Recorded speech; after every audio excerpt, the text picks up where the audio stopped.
चलिए, तो जाइलम की बात कर रहे हैं, और जाइलम जो है आपका वो रिस्पॉन्सिबल है वाटर को फ्रॉम सॉइल टू लीव्स। और जाइलम बना होता है आपका 4 चीजों का। पहला ट्रेकियार्ड्स, दूसरा वेसल्स, और थर्ड क्या है आपका पेरेन्काइमा, और फोर्थ क्या है आपका फाइबर। तो जाइलम आपका 4 चीजों से बना होता है, ट्रेकियार्ड्स, वेसल्स, पेरेन्काइमा और फाइबर। देखिए ट्रेकियार्ड्स जो हैं आपके, ये कहां प्रेजेंट होंगे? आपके जिम्नोस्पर्म में, जिम्नोस्पर्म के अंदर प्रेजेंट होंगे। वेसल्स कहां प्रेजेंट होंगे? आपके एंजियोस्पर्म में। इसमें से भी कई बार क्वेश्चन आ जाता है, पूछा जाएगा बताइए कि वेसल्स कहां प्रेजेंट होते हैं और ट्रेकियार्ड्स कहां प्रेजेंट होते हैं। इसमें से भी कई बार क्वेश्चन आ जाता है। अब क्वेश्चन ये है कि जो ट्रेकियार्ड्स है, वेसल्स हैं, पेरेन्काइमा है और फाइबर है, इसमें से कौन तो लिविंग होता है और कौन नॉन लिविंग होता है? तो ये तीनों हैं, ये तीनों लिविंग पार्ट हैं। लेकिन इसमें भी कंडीशन है, ये नॉन लिविंग होते हैं। कब लिविंग होते हैं, कब नॉन लिविंग होते हैं, ये हम डिस्कस करेंगे। लेकिन फिलहाल हमने बोल दिया है दीज आर लिविंग, अभी फिलहाल के लिए। और ये क्या है आपका? ये नॉन लिविंग है, that the non living. Non living है तो जाहिर सी बात है कि फाइबर जो है ये आपका किस में हेल्प करता है? स्पोर्ट में, स्पोर्ट सिस्टम में आपका हेल्प करेगा। दूसरी बात कर दें हम इसको, स्ट्रेंथ प्रोवाइड कराने में इंपोर्टेंट रोल प्ले करता है। स्ट्रेंथ प्रोवाइड कराने में इंपोर्टेंट रोल प्ले करता है। ठीक है, अब आगे देखिए, अगर ये पूछा जाए कि फाइबर कहां प्रेजेंट होता है, देन यू से कि ट्रेकियार्ड्स और वेसल्स के बीच में प्रेजेंट होता है। ट्रेकियार्ड्स और वेसल्स के बीच में फाइबर जो है वो प्रेजेंट होगा। लिख देता हूं, ट्रेकियार्ड्स और वेसल्स के मिडिल में ये आपका प्रेजेंट होता है क्या? फाइबर। और जो पेरेन्काइमा है यहां पर, इसका काम क्या है? Storage of food. Storage of food, चाहे आप फैट कह दो, चाहे आप कार्बोहाइड्रेट्स कह दो, उन सभी के लिए आपका ये इंपोर्टेंट रोल प्ले करता है। तो इसको तो आप लिविंग ही कहोगे, दैट द लिविंग। क्या है ये? लिविंग है। इसमें थोड़ा सा कंफ्यूजन है कि लिविंग है नॉन लिविंग है। अब हम बात करते हैं लिविंग और नॉन लिविंग की। ट्रेकियार्ड्स और वेसल्स जब अनमैच्योर होते हैं, ग्रो होते हैं, बनते हैं, बच्चे हैं, कच्चे हैं अभी कह दो, उस केस में लिविंग होते हैं। अगर क्वेश्चन आ जाए कि ट्रेकियार्ड्स वेसल्स कब तो लिविंग है, कब नॉन लिविंग है, तो आप कहोगे ट्रेकियार्ड्स वेसल्स आर नॉन लिविंग जब वो मैच्योर हो जाते हैं, और अगर अनमैच्योर हैं तो वो लिविंग है। बात तो समझ गए? तो मैं लिख देता हूं, अगर ये दोनों अनमैच्योर हैं देन वी से कि ये लिविंग है। अगर ये मैच्योर हो गए तो नॉन लिविंग हो गए। अब मैच्योर हो गए, नॉन लिविंग और लिविंग का क्या पंगा है ऐसा भाई? जैसे ये मैच्योर होते हैं ऐसे ही अपने आप में से ये प्रोटोप्लास्ट लूज कर देते हैं। और प्रोटोप्लास्ट क्या होता है? Cytoplasm plus nucleus.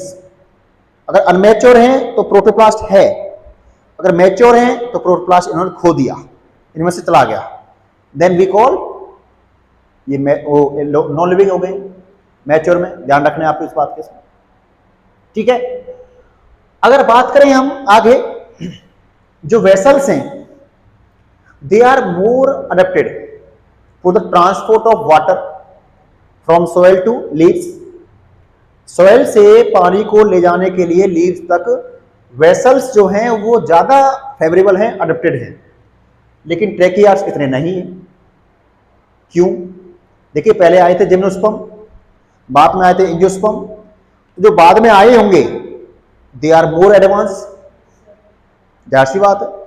तो वेसल्स आर मोर एडवांस।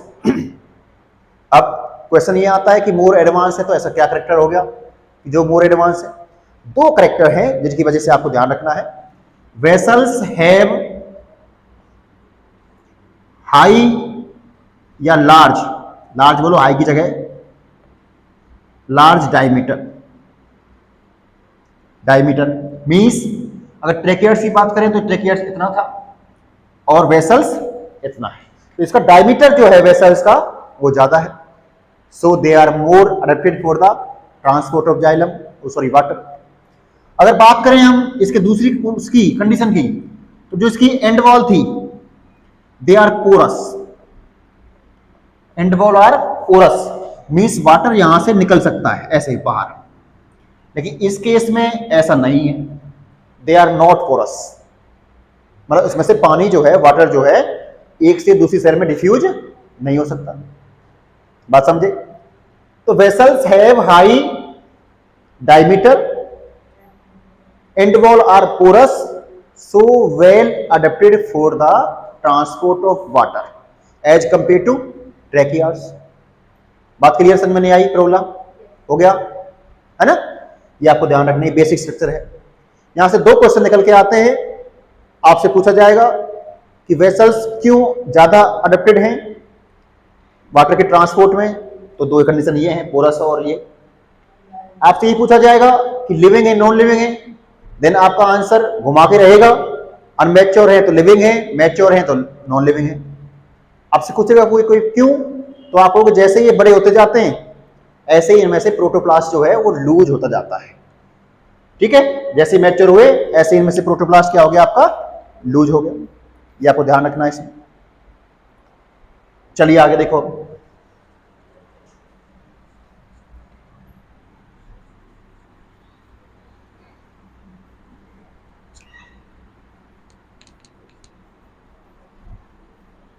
अब आगे बात करते हैं समझने के लिए। ये एक प्लांट है, यहां क्या है, सॉइल है,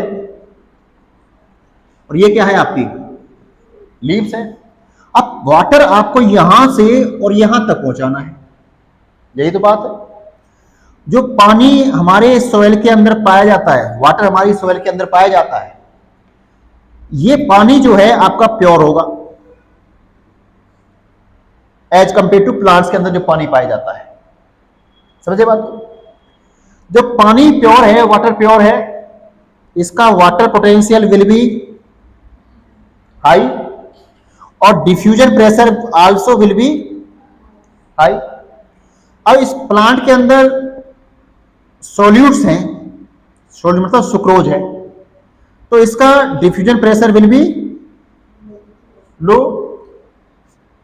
water potential will B, solid potential will B, solid potential ये हाई होगा। वाटर कहां से कहां मूव करता है, हाई डिफ्यूजन प्रेशर से लो डिफ्यूजन प्रेशर, मतलब सोइल से कहां मूव करेगा, प्लांट्स में। समझ के बात को?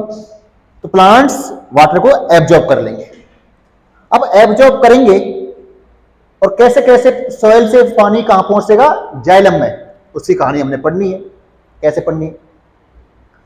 तो सोइल से पानी जब प्लांट्स के अंदर जाता है, जाइलम तक जाता है, उसके तीन पाथवे हैं। One is the apoplastic pathway, another is the symplastic pathway, third is the transmembrane pathway. Apoplastic pathway, symplastic pathway और ट्रांसमेम्ब्रेन पाथवे।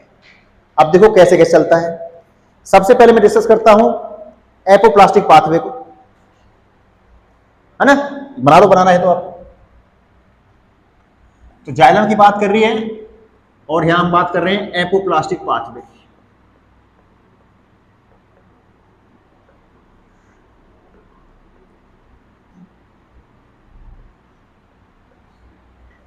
एपोप्लास्टिक पाथवे बात हो रही है। अब देखो बेटा, ये क्या है, दैट द एपिडर्मिस। ये क्या है, एपिडर्मिस। जब आप रूट की स्ट्रक्चर पढ़ोगे, रूट की स्ट्रक्चर पढ़ोगे तो उसमें क्या क्या होता है, एपिडर्मिस, कॉर्टेक्स, इंडोडर्मिस, पेरिसाइकल और जाइलम, ये कहानी चलती है ऐसे, है ना? तो इन सारी लेयर्स को क्रॉस करके सोयल से वाटर कहाँ आना चाहिए, जाइलम में, तब पानी ऊपर जाएगा। ये भी कहानी हमारा अंदर बड़ी वो है। तो ये एपिडर्मिस है और ये इसकी क्या होगी, ये अंदर वाली जो लेयर है दैट द सेल मेम्ब्रेन, और जो बाहर वाली लेयर है ये क्या होगी, सेल वॉल होगी। ठीक है, ये एपिडर्मिस हो गया। और ये क्या हो गया आपका, कोर्टेक्स, ये हो गया कोर्टेक्स। और ये क्या हो गया आपका, एंडोडर्मिस, ये कोर्टेक्स हो गया, ये आपका हो गया एंडोडर्मिस। और ये क्या हो गया आपका, पेरिसाइकल। और ये क्या है यहां पर, जाइलम। तो रूट से जो पानी आया है वो यहां से एब्जॉर्ब करके कहां पहुंचना चाहिए, आपका जाइलम तक पहुंचना चाहिए। अब यहां पर जब पढ़ोगे आप तो ये सेल वॉल है गई और ये इस टाइप से है आपका। तो पानी एपिडर्मिस पे ये क्या है आपके, ये रूट है, वो है रूट, दीज आर रूट। और ये क्या है, रूट हेयर्स है, these are root hairs, these are root hairs. और इस पर यहां पानी है हमारा, दैट द वाटर, ये क्या है, H2O। ठीक है, अब ये सॉइल के अंदर जो H2 है ये प्योर है। अब ये पानी यहां से यहां तक आएगा। ठीक है, तो सबसे पहला पानी क्या है आपका, कौन सा पाथवे फॉलो करता है, एपोप्लास्टिक पाथवे। दोबारा सुनिए एक बार, सॉइल के अंदर जो वाटर है उसका pressure potential, water potential, diffusion pressure high है। जो प्लांट्स के अंदर है उस वाटर का डिफ्यूजन प्रेशर, वाटर पोटेंशियल लो है। तो बाहर से जो रूट्स हैं ये वाटर को एब्जॉर्ब कर लेंगे, क्या कर लेंगे, वाटर को एब्जॉर्ब कर लेंगे।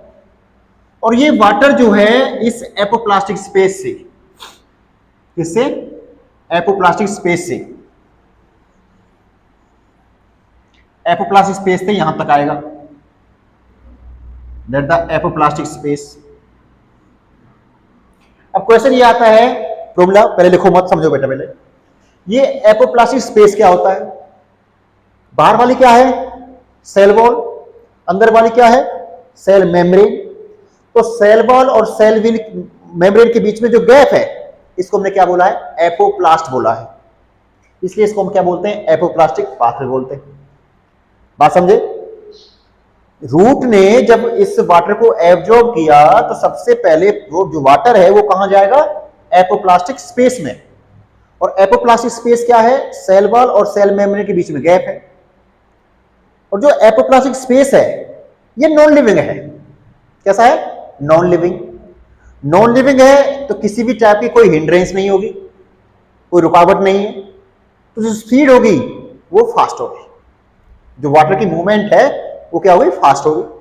समझे बात को। तो चार चीजें आपको ध्यान रखनी है एपोप्लास्टिक स्पेस में। पहली बात ये रखना है कि एपोप्लास्ट होता क्या है, the space between cell membrane और सेल वॉल। दूसरा, नॉन लिविंग है। तीसरा, किसी भी टाइप की कोई रुकावट नहीं होगी, रुकावट नहीं होगी तो स्पीड विल बी हाई। अब ये यहां तक आता है। और जो एंडोडर्मिस है, इस एंडोडर्मिस पर क्या होता है आपका, कैस्पेरियन स्ट्रिप होती है। क्या होता है, कैस्पेरियन स्ट्रिप होती है। जो कैस्पेरियन स्ट्रिप होती है ये बनी होती है किसकी, जो हाइड्रोफोबिक अमीनो एसिड है, हाइड्रोफोबिक मॉलिक्यूल से, हाइड्रोफोबिक मॉलिक्यूल्स। और हाइड्रोफोबिक मॉलिक्यूल्स कौन सा बेटा, स्यूबरिन, इसकी बनी होती है स्यूबरिन की। अब ये वाटर यहां तक आया है, ये वाटर इस कैस्पेरियन स्ट्रिप को क्रॉस नहीं कर सकता क्योंकि वाटर होता है हाइड्रोफिलिक और जो लेयर है ये होती है hydrophobic. So hydrophilic never cross to hydrophobic. तो ये वाटर जो है यहां पर रुक जाता है, ये वाटर यहां पर रुक जाता है। ये कैस्पेरियन स्ट्रिप पे ध्यान रखना आपका, कैस्पेरियन स्ट्रिप यहां पे होती है ऐसे, कैस्पेरियन स्ट्रिप। ठीक है, तो कैस्पेरियन स्ट्रिप की वजह से जो वाटर है इसकी मूवमेंट जो है यहां पर रुक जाएगी। मतलब एपोप्लास्टिक स्पेस जो पाथवे था वो यहां पर क्या हो जाएगा आपका, ब्लॉक हो जाएगा। Apoplastic pathway will be block here, ये आपको ध्यान रखना है। अब दूसरी बात करें हम कि जब एपोप्लास्टिक पाथवे यहां पर रुक चुका है, स्यूबरिन प्रोटीन इसकी वजह से, कैस्पेरियन स्ट्रिप की वजह से, ये एपोप्लास्टिक पाथवे बाद में इस पे मिक्स होगा, अभी इस पे यहाँ पे छोड़ दीजिए, जब दूसरा पाथवे करेंगे तब करवाएंगे।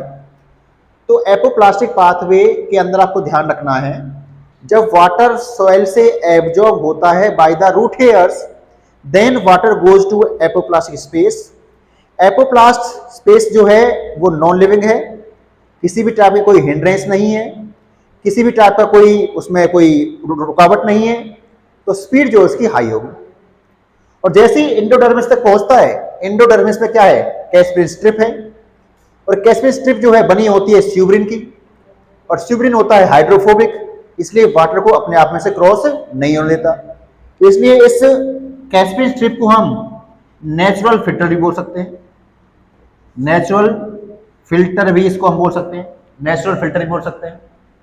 और बात करें जो कैस्पियन स्ट्रिप है हमारी, ये रूट प्रेशर डेवलप करने में इंपॉर्टेंट रोल प्ले करती है। रूट प्रेशर जो है ये डेवलप करती है, रूट प्रेशर डेवलप करेगी, ठीक है। ये बातें आपको ध्यान रखनी है सारी, इसको अभी छोड़ दीजिए। तो ये हो गया एपोप्लास्टिक पाथवे। अब दूसरा देखिए सिम्प्लास्टिक पाथवे। सिम्प्लास्टिक पाथवे,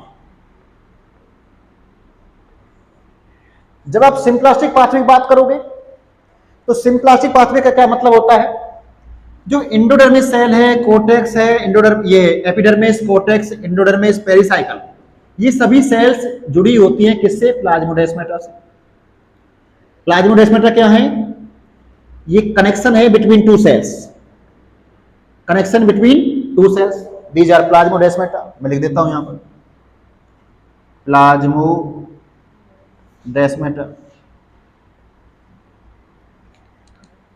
मतलब दो सेल्स हैं उनके बीच में जो कनेक्शन है उसको हम क्या कह देंगे, प्लाज्मोडेस्माटा। और plasmodesmata is a loose connection, one cell का जो भी एक मॉलिक्यूल्स हैं they can transfer to another, इसका इसमें और इसका इसमें, इनकी हेल्प से ट्रांसफर होता है।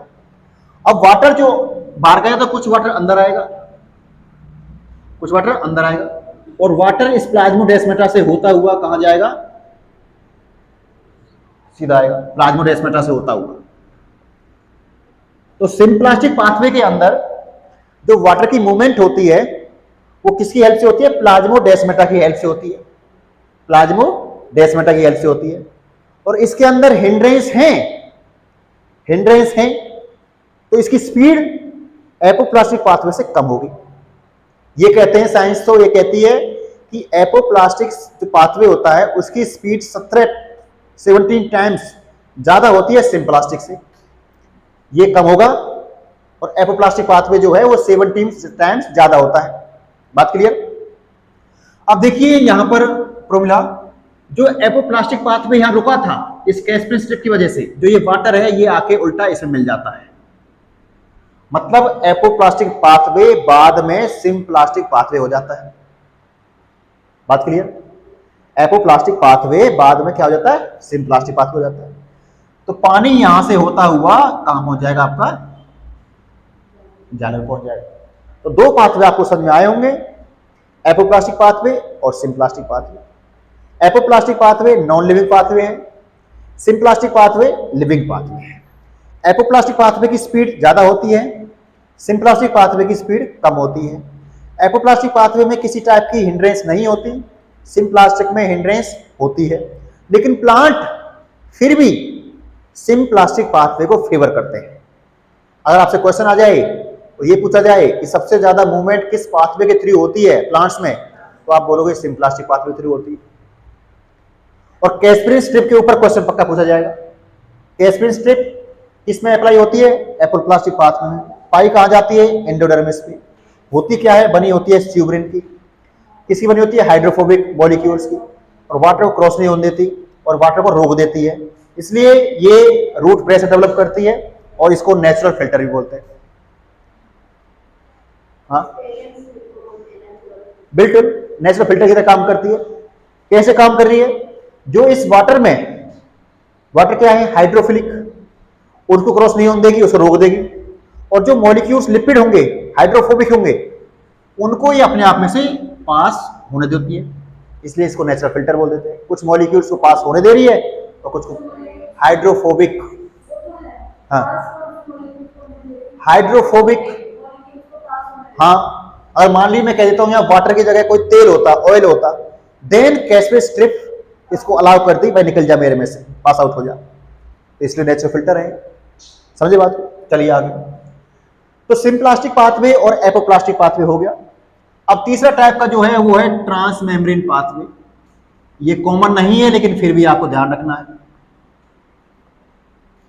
ट्रांसमेम्ब्रेन पाथवे,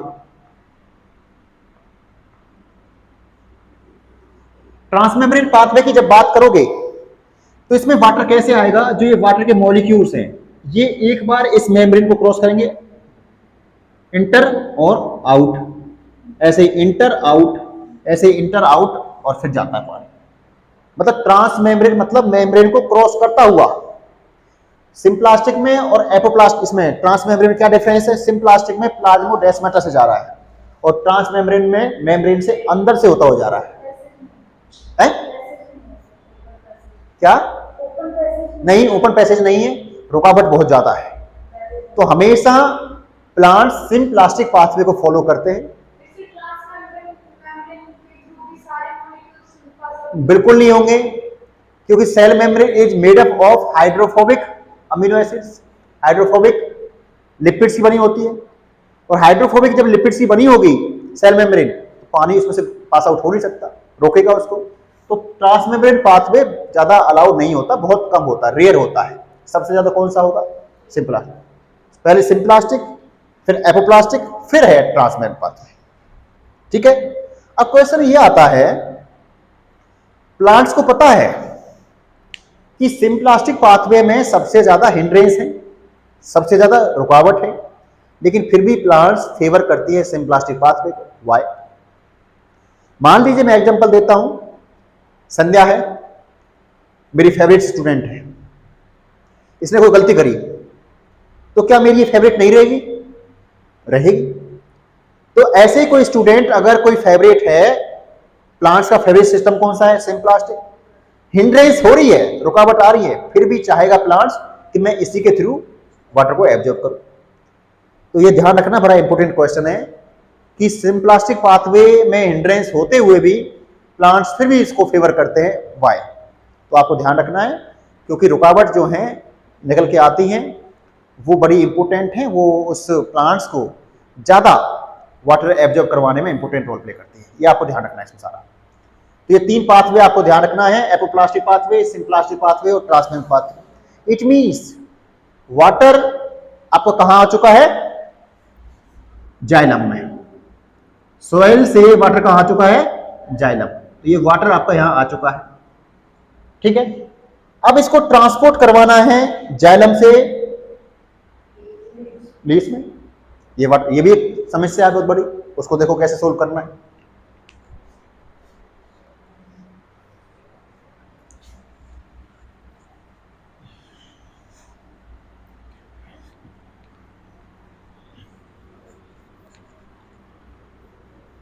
अब जाइलम से जब वाटर ऊपर जाएगा और नीचे क्या है? ग्रेविटेशनल फोर्स है ना? और ग्रेविटेशनल फोर्स ये कहता है कि वाटर को ऊपर नहीं जाने देना है, फिर भी वाटर ऊपर जाता है। तो कौन कौन सी थ्योरी, कौन कौन सा सिस्टम यहां पे अप्लाई होता है वो भी अपने समझना है, बड़ा इंपॉर्टेंट है।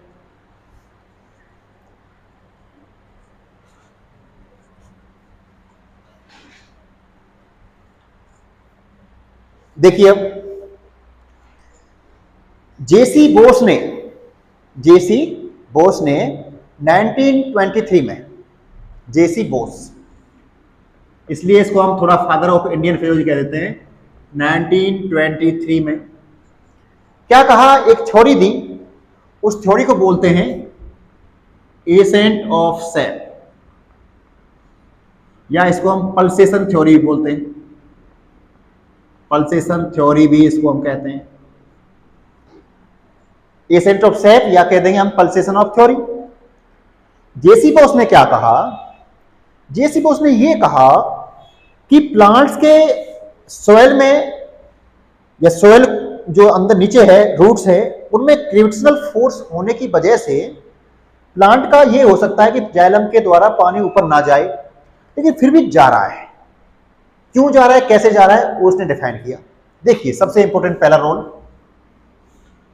पहला क्या है, ट्रांसपिरेशन पुल। ट्रांसपिरेशन पुल एक ये मेथड है, मतलब पहले समझिए फिर आप लिखिएगा। वाटर के जो लीव्स में पानी है, यहां पर जो वाटर है लीव्स में, इस वाटर का क्या हो रहा है, ट्रांसपिरेशन हो रहा है। और ट्रांसपिरेशन का मतलब क्या है, loss of water from the leaves in the form of vapours. मतलब यहां से पानी जो है वो क्या हो रहा है, वो बाहर निकल रहा है। ठीक है, जब पानी यहां से बाहर निकल रहा है इसका मतलब वाटर यहां पर कम है और यहां पे वाटर ज्यादा है। तो एक रीजन ये है कि ट्रांसपिरेशन पुल की वजह से वाटर नीचे से कहां मूव करता है, ऊपर की तरफ मूव करता है। ट्रांसपिरेशन पुल खींचता है, भाई मेरी जगह खाली हो चुकी है, अब नीचे से वाटर ऊपर आए। तो ट्रांसपिरेशन पुल पहला मेथड आप कह सकते हो जिसकी वजह से पानी जो है वो रिस्पॉन्सिबल होता है।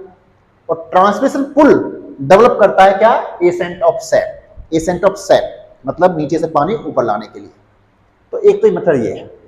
इसके अलावा 3 मेथड और आपको समझने हैं। पहला देखिए क्या है, कोहेशन। कोहेशन प्रॉपर्टी समझो, जो वाटर मॉलिक्यूल्स यहां पर ट्रांसफर हो रहे हैं, these water molecules, all water molecules are polar in nature. Polar in nature मतलब H2O जो है वो पोलर है।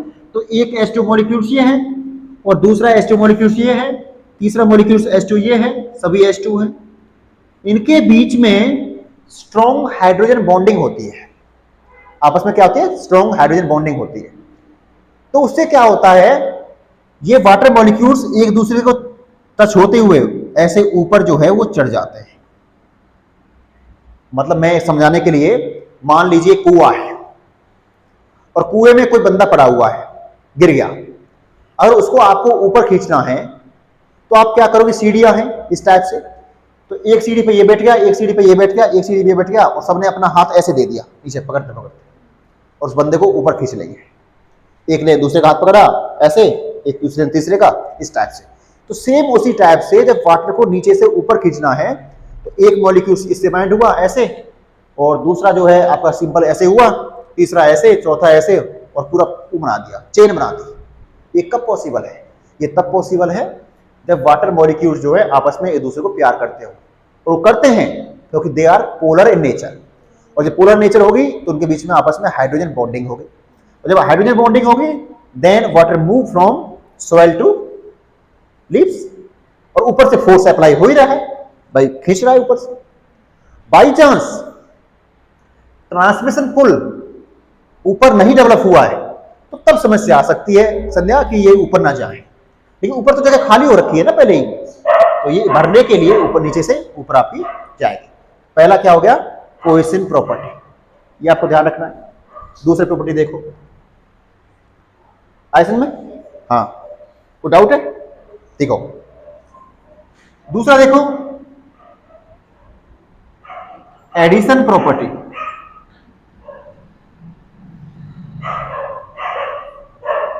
एडिशन प्रॉपर्टी, जो ये वाटर मॉलिक्यूल्स ऊपर ट्रांसफर हो रहे हैं और जो ये प्लाज्मा, ये जो सेल वॉल है ये किसकी बनी होती है, सेलुलोज की। और सेलुलोज और water molecules they love each other, वो एक दूसरे को अट्रैक्ट करते हैं, they are hydrophilic in nature. तो जो सेलुलोज होता है वो इस वाटर को अपने में से चिपक के रखता है, चिपका के रखता है। तो वाटर मॉलिक्यूल्स ऐसे चिपका चिपक के क्या चला जाएगा, ऊपर चढ़ता जाता है। इसको बोलते हैं एडिशन प्रॉपर्टी। तो एडिशन प्रॉपर्टी का मतलब क्या है कि जो सेल वॉल सेलुलोज की बनी होती है, तो ये सेलुलोज ए जो आपका कैसा होगा नेचर में होगा, वो आपका अट्रैक्टिव नेचर होगा उसका, वाटर लविंग नेचर होगा उसका। और वाटर लविंग नेचर की वजह से वाटर जो है यहां पर इसका ऐसे टच होता हुआ सीधा ऊपर मूवमेंट करता जाता है। इस प्रॉपर्टी को बोलेंगे हम एडिशन प्रॉपर्टी। क्या बोलेंगे इसको, एडिशन प्रॉपर्टी। और तीसरा है कैपिलरी एक्शन।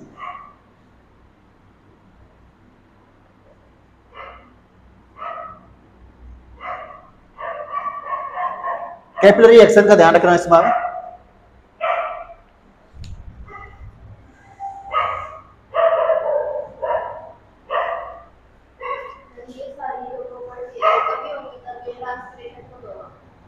ये भी एक रीजन है वाटर को ऊपर ले जाने के लिए। ये तो होंगे ही होंगे, अगर वाटर आया, वाटर कहीं भी है तो ये प्रॉपर्टी उसमें है ऑलरेडी। ये एक एडिशन प्रॉपर्टी तब मानेंगे जब सेलुलोज केस होगा, लेकिन कोहेसिव प्रॉपर्टी जब भी कोई वाटर मॉलिक्यूल्स है उन दोनों को आपस में होल्ड रखने के लिए जो प्रॉपर्टी होती है वो कोहेसिव प्रॉपर्टी है। तो वाटर के अंदर तो ऑलरेडी है, चाहे ऊपर जा रहा हो ना जा रहा हो, उससे कोई फर्क नहीं पड़ता। एडिशन प्रॉपर्टी तब आएगी जब सेलुलोज के थ्रू ऊपर का उसका ट्रांसफर होगा। ठीक है, अब तीसरा देखिए, कैपिलरी एक्शन की बात कर रहे हैं। जब ये वेसल्स जो हमारी हैं, ये वेसल्स दीज आर नैरो, क्या है, नैरो है, पतली है, और वाटर मॉलिक्यूल्स इनके अंदर जा रहा है। जब वाटर मॉलिक्यूल्स इनके अंदर जा रहा है तो इनकी वजह से इसमें क्या डेवलप होता है, कैपिलरी एक्शन डेवलप होता है।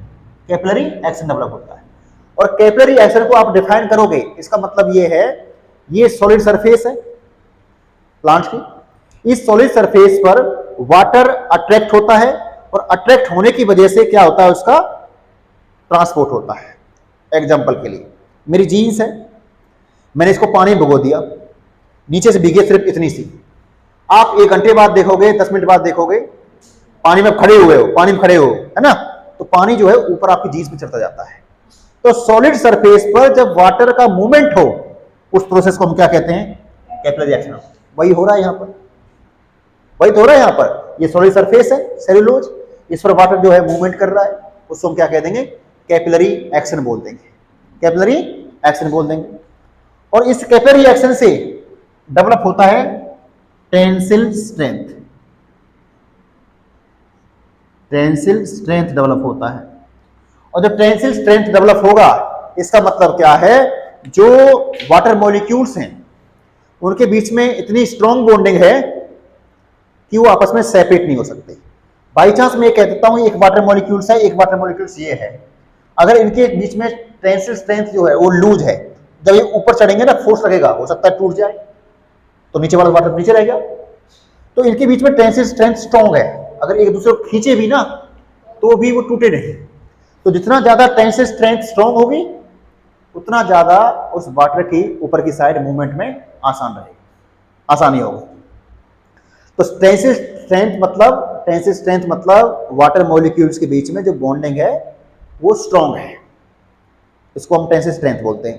और वो किसकी वजह से डेवलप हुआ है, कैपिलरी एक्शन। और कैपिलरी एक्शन की डेफिनेशन, जब सॉलिड सरफेस पर अट्रैक्शन की वजह से वाटर का मूवमेंट हो, उसको हम क्या कह देंगे, कैपिलरी एक्शन बोलते हैं। ये आपको ध्यान रखना, ये आपको ध्यान रखना है इसमें सारा। ठीक है, तो ये आपका सारा हो गया किसका, जाइलम का। और हमारा पानी जो है, हमारा वाटर जो है, वो रूट से कहां पहुंच चुका है, लीव्स तक। कहां पहुंच चुका है, लीव्स तक। अब लीव्स में जब वाटर पहुंच चुका है, लीव्स में क्या होगा, फोटोसिंथेसिस। जब फोटोसिंथेसिस होगा तो उससे क्या बनेगा, फूड। जब फूड बनेगा तो उससे उसका होगा ट्रांसपोर्ट, और ट्रांसपोर्ट के लिए कौन इंपॉर्टेंट रोल प्ले करता है, फूड के, phloem. Then we will discuss about the phloem in next lecture. ठीक है, ये आपको ध्यान रखना है सारा।